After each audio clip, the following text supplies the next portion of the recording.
I'm going to do an after build review of this kit, which is the Kinetic model M3A3 Bradley. It's 1/35th scale. The kit number is K61014.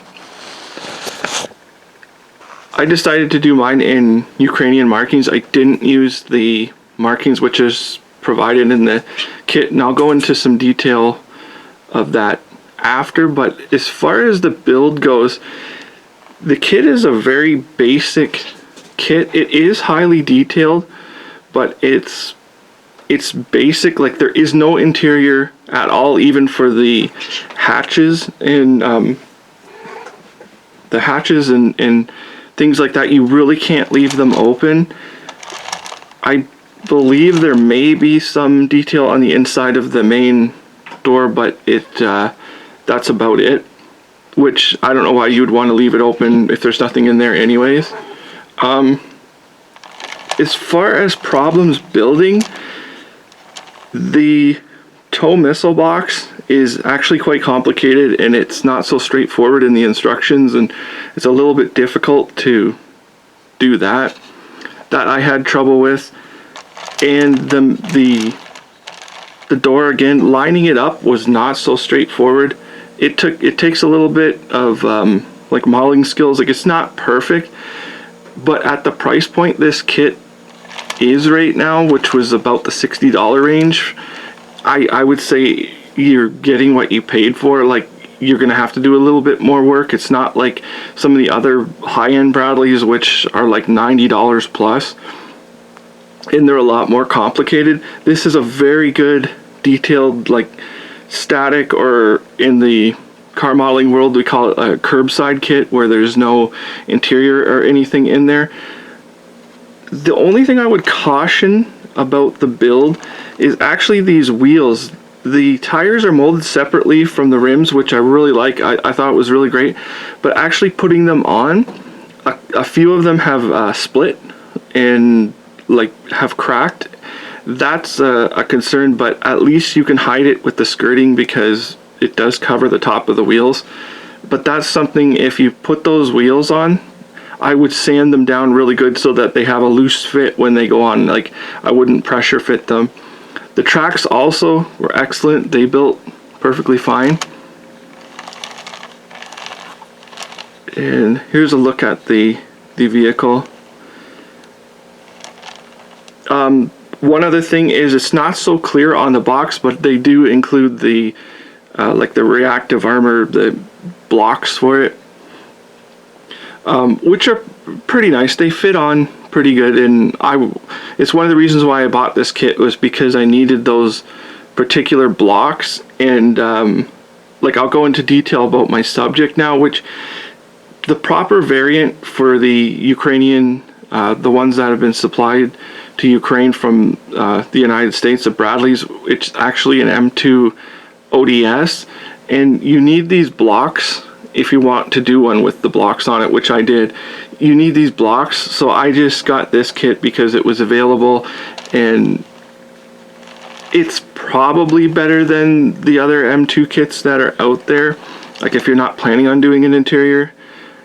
So that is included with it, which is nice. And all I did to really change it, because there are visual differences in the M2 and the M3, I just left the all aspect commander's sight off of the back, which is usually right here.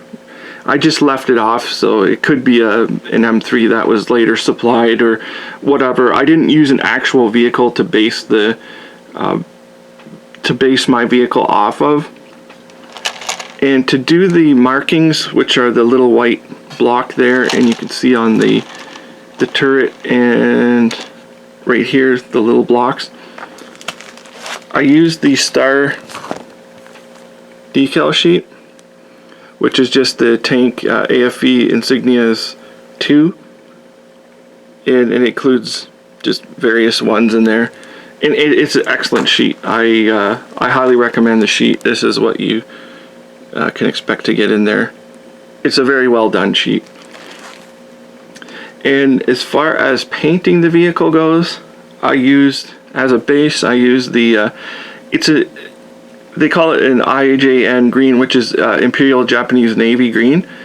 And it was H59. This is just what I used as a base because it's kind of subjective. Like some of them seem to be in that really weird green, and then others they say are in the like a Russian green color, which is kind of weird. And I haven't really seen any in the American pattern of like the NATO American like black, red, and green scheme.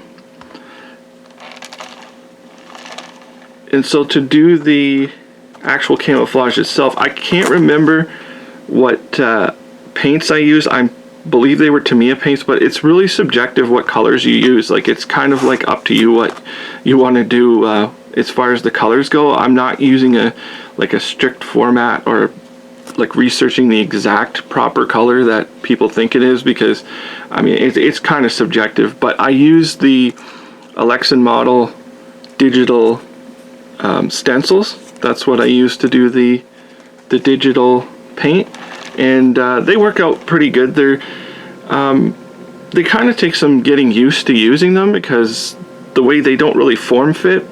So I recommend using the like the tape style stencils, but these are very good for what they are, and they're cheap enough too.